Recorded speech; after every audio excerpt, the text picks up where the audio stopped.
పశ్చిమ గోదావరి జిల్లా నరసాపురంలో దళిత క్రైస్తవులు నిర్వహించిన ర్యాలీలో గుంటూరుకు చెందిన ప్రముఖ సామాజికవేత్త డాక్టర్ గోళ్లమూడి రాజసుందర్బాబు పాల్గొని ప్రసంగించారు.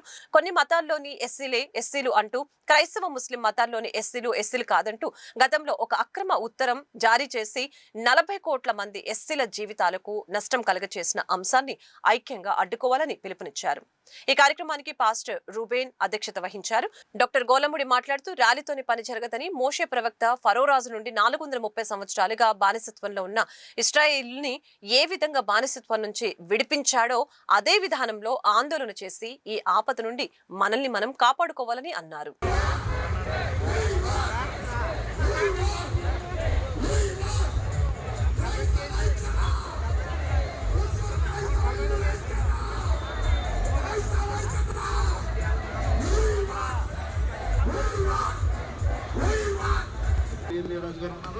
వారు మన ప్రార్థనలు నడిపిస్తారు.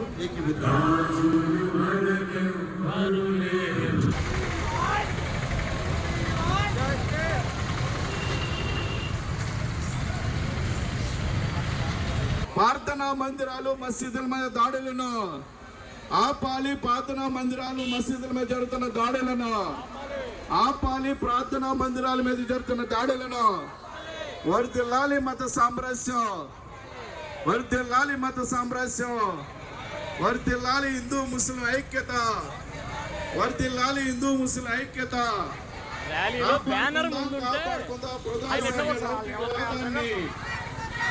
వ్యతిరేకించండి. మత రాజకీయాలను వ్యతిరేకించండి. మతోన్మాద దాడులను వ్యతిరేకించండి. మతోన్మాద దాడులను మత సామ్రాజ్యం వర్ధిల్లాలి. మత సామ్రాజ్యం వర్ధిల్లాలి. మత సామ్రాజ్యం వర్ధిల్లాలి. క్రైస్తవుల ఐక్యత వర్ధిల్లాలి. క్రైస్తవుల ఐక్యత ఆపాలి. క్రైస్తవులపై జరుగుతున్న దాడులను ప్రపంచ క్రైస్తవుల ఐక్యత ప్రపంచ క్రైస్తవుల ఐక్యత నరసాపురం క్రైస్తవుల ఐక్యత లూథరన్ క్రైస్తవుల ఐక్యత అన్ని చర్చిల క్రైస్తవుల ఐక్యత రద్దు చేయాలి.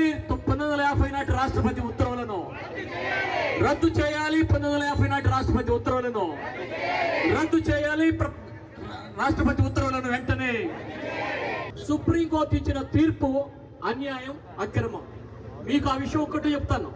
ఆ సుప్రీంకోర్టు తీర్పు ఇవ్వబోయే ముందు ఇటువంటి సమస్యలు ఇంకా ఎన్ని పిటిషన్లు పెండింగ్ ఉన్నాయని చూసుకోకుండా 20 పిటిషన్లు పెండింగ్ ఉంటే వాటిని పట్టించుకోకుండా హడావుడిగా మతోన్మాదుల చేతుల్లోకి వెళ్ళిన ఈ జడ్జీలు ఈ తీర్పునిచ్చారు.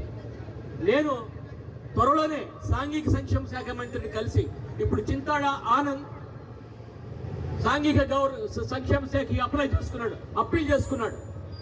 చింతాడ ఆనంద్ సమస్య అతను ఒక్కడిదే కాదు, అది మనందరి సమస్య. 40 కోట్ల మంది దళిత క్రైస్తవుల యొక్క సమస్య.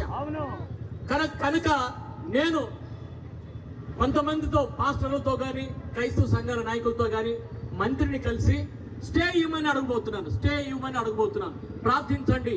ఈ రోజున మీ వ్యక్తిగత ప్రార్థనలో చింతాడానంద విషయంలో ఖచ్చితంగా మీరు ప్రార్థనలో పెట్టండి, ప్రతిదినం చేయండి. రెండోది, మన అన్ని చర్చిల్లో కూడా ప్రతి ఆదివారం ఈ సమస్య మీద పాస్టర్ గారు మాట్లాడాలా, మీరు కూడా వ్యక్తిగతంగా ప్రార్థన చేయాలా. త్వరలోనే మరి రాష్ట్రంలో ఇలా ఎంతమంది ర్యాలీలు చేస్తున్నామో